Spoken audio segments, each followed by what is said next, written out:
ज्योतिपुर नामक राज्य में सतराम नाम का एक गरीब लोहार रहता था, जो बहुत ही होनहार था। उसकी बनाई गई तलवार का मुकाबला कोई नहीं कर सकता था।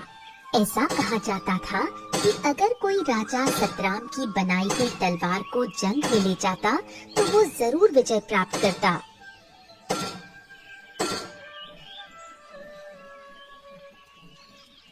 सीता, मैं काम पर जा रहा हूँ, तुम अपना और पिंकू का ध्यान रखना। पिंकू के बापू, घर में अब कुछ भी खाने का सामान नहीं है। तुम चिंता मत करो, मैं आज कुछ भी करके घर का राशन ले आऊंगा। लेकिन कैसे? इतने दिनों से तो आपको एक भी ग्राहक नहीं मिला है। हाँ, कह तो तुम सही रही हो, लेकिन मैं कोशिश के अलावा और कर भी क्या सकता हूँ। आप ये लोहारी का काम छोड़कर कोई दूसरा काम क्यों नहीं करते? मैं इसी काम में माहिर हूँ, इसलिए यही काम अच्छी तरह से कर सकता हूँ। जी वो तो है, लेकिन इस काम में आप इतनी मेहनत करते हैं, बदले में आपको मिलता ही क्या है? मेहनत कभी जाया नहीं जाती। मुझे यकीन है एक न एक दिन मुझे मेरी मेहनत का फल जरूर मिलेगा। सतराम ये कहकर अपने काम पर चला जाता है।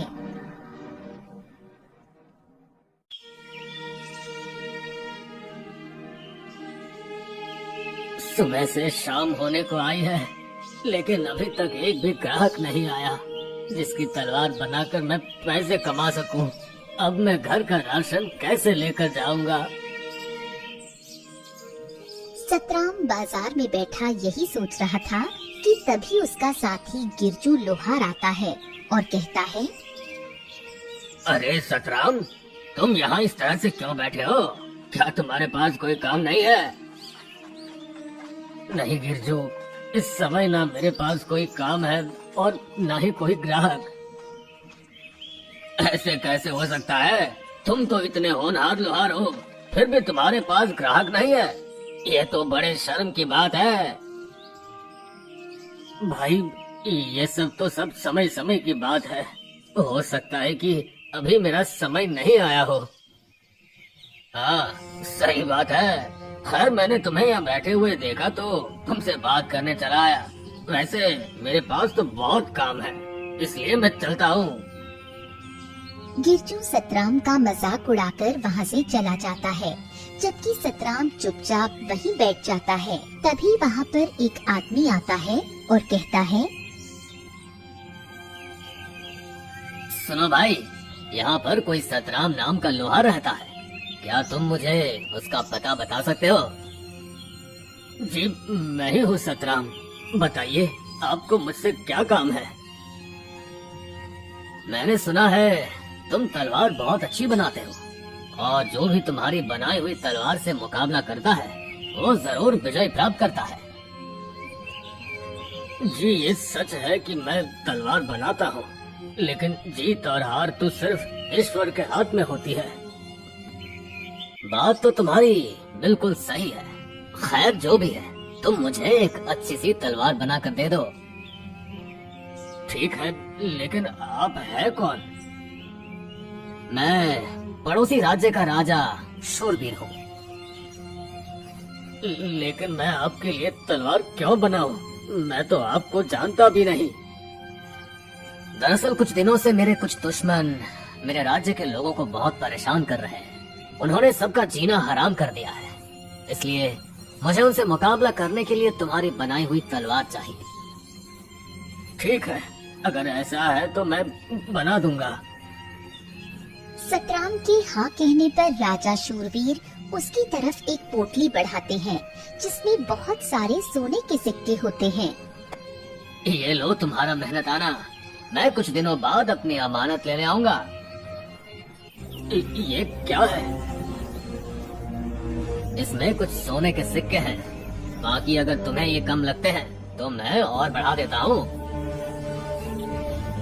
महाराज, मैंने तो अभी तलवार बनाना शुरू भी नहीं किया, तो फिर आप पहले से मेरा मेहनताना क्यों दे रहे हैं? रख लो, ये तुम्हारी मेहनत के हैं।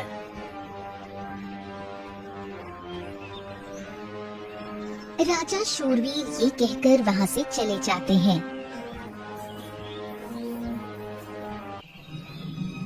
अब मैं अपनी पत्नी और पुत्र के लिए खाने पीने का खूब सारा सामान लेकर जाऊंगा। सतराम अब सोने के सिक्के को बेचकर ढेर सारा सामान खरीदता है और अपने घर चला जाता है। ये लो सीता, ये सब तुम दोनों के लिए। अरे पिंकू के बापू, आप इतना सारा सामान ले आए? आपके पास इतना सारा सामान खरीदने के लिए पैसे कहाँ से आए? सीता के पूछने पर सतराम उसे राजा के बारे में सब कुछ बताता है।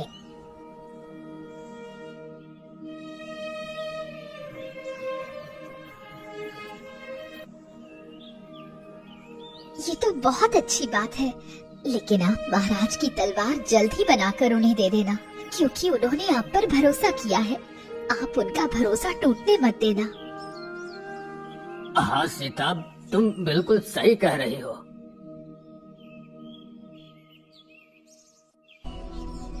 अगली सुबह सतराम अपने काम पर निकल जाता है और अपनी दुकान पर पहुंचकर सोचता है, महाराज की तलवार मुझे जल्द से जल्द बनानी होगी।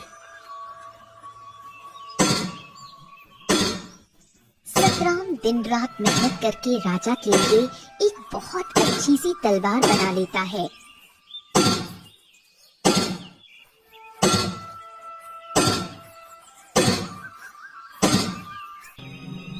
मैंने इस तलवार को तो बना लिया है, लेकिन अब पता नहीं महाराज इसे लेने कब आएंगे।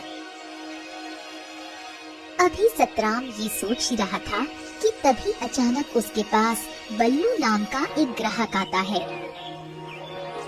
क्या तुम लोहार सतराम हो? हाँ, मैं ही सतराम हूँ।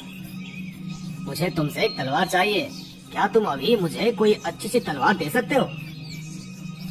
माफ करना भाई, इस समय मेरे पास एक भी तलवार मौजूद नहीं है और नई तलवार बनाने में मुझे समय लगेगा। अगर आप इंतजार कर सकते हैं तो कर लीजिए, मैं आपको कुछ समय में तलवार बनाकर दे दूंगा। अभी सतराम ग्राहक से ये कह ही रहा था कि तभी ग्राहक की नजर उस तलवार पर पड़ती है जो सतराम ने राजा के लिए बनाई थी। सतराम, तुम्हारे पास ये तलवार मौजूद तो है, ये तुम मुझे दे दो, बदले में तुम इसके दुगने पैसे ले लो। नहीं भाई, ये तलवार मैं आपको नहीं दे सकता, ये किसी की अमानत है। भाई मैं कहता हूँ तुम इसकी जितनी चाहे उतनी कीमत मुझसे ले लो, लेकिन ये तलवार मुझे दे दो। अगर आप मुझे इस तलवार के बदले खजाना भी देंगे तब भी मैं आपको ये नहीं दूंगा। ठीक है, रखो अपनी तलवार अपने पास, मुझे नहीं चाहिए, मैं जा रहा हूँ यहाँ से।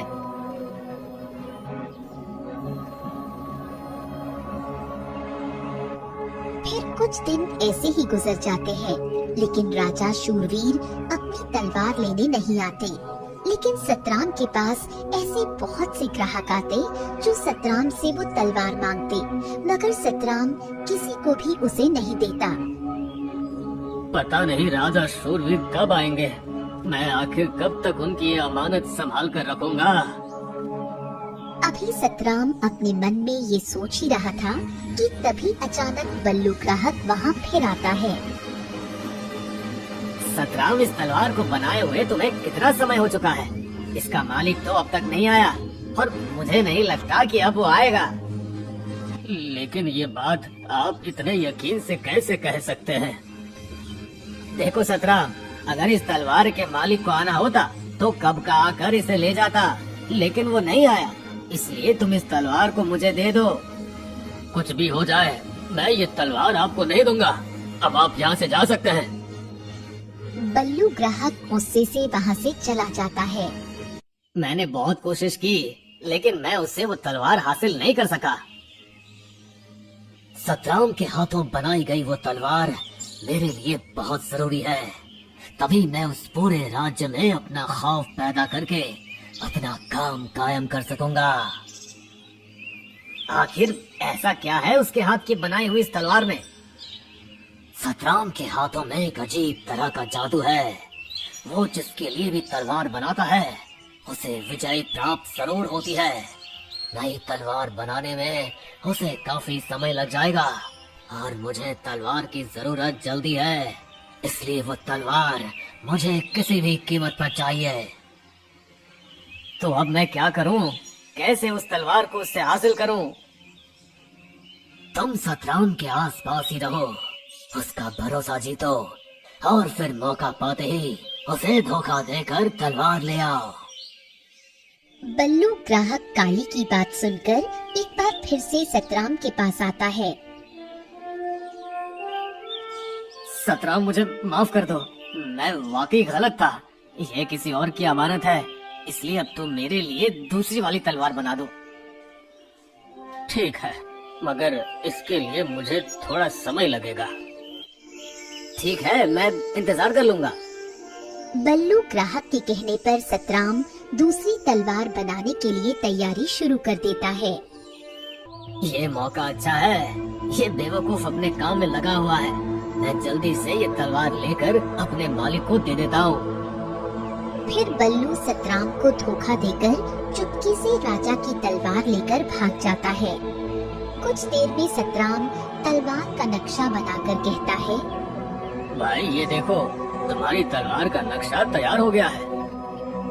अरे वो आदमी कहाँ गया? अभी तो यही था।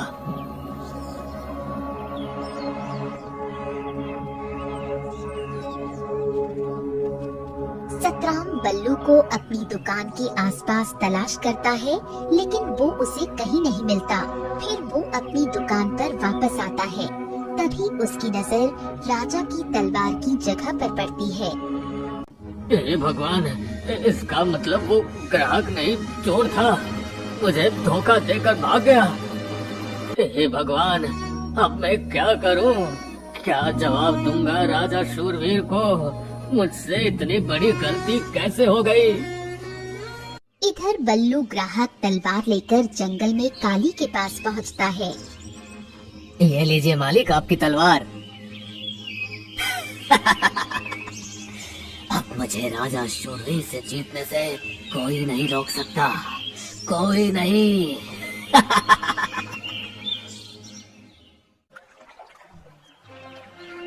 अब मैं क्या करूं? उस चोर ने मुझे धोखा देकर महाराज की तलवार चोरी कर ली। अब मैं महाराज को क्या जवाब दूंगा? अभी सतराम दुखी मन से ये सोच ही रहा था कि तभी नदी से इंद्रदेव प्रकट होते हैं।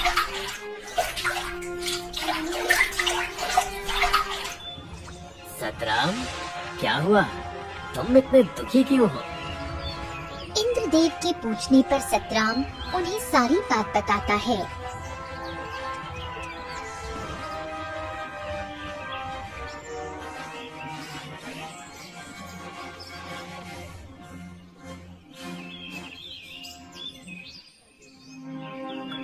सतराम, उस चोर ने तुम्हारे साथ धोखा किया है, इसमें तुम्हारी कोई गलती नहीं है। तुम एक काम करो, तुमने जिस तलवार का आज नक्शा तैयार किया है, अब जल्दी से उसे बनाकर राजा शूरवीर को दे दो। लेकिन इंद्रदेव, वो तलवार तो आम तलवार जैसी है, जबकि मैंने महाराज के लिए एक अलग तरह की तलवार बनाई थी। क्या हुआ इंद्रदेव, आप हंस क्यों रहे हैं?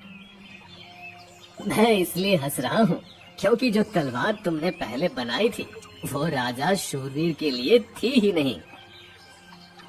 क्या मतलब? जब तुम छोटे थे और यहाँ खेलने आते थे, तब मैंने तुम्हें वरदान दिया था कि जब भी तुम तलवार बनाने से पहले मुझे याद करोगे तो तुम्हारी तलवार में ताकत भर जाएगी। क्या सच में? ये तो मुझे पता ही नहीं था। हाँ, इसलिए जब तुम अपनी तलवार बनाने से पहले मुझे याद करते हो तो तुम्हारी तलवार ताकतवर बन जाती है। लेकिन उस दिन तुमने जो तलवार बनाई थी, उसे बनाने से पहले तुम मुझे याद करना भूल गए थे। इसका मतलब जो तलवार मैंने महाराज के लिए बनाई थी उसमें ताकत नहीं है? नहीं, इसलिए राजा शूरवीर जब तुम्हारे पास आएंगे तो तुम उन्हें अपनी बनाई हुई दूसरी तलवार दे देना। ठीक है इंद्रदेव। इंद्रदेव की बात मानकर सतराम जल्दी से एक नई तलवार बना लेता है।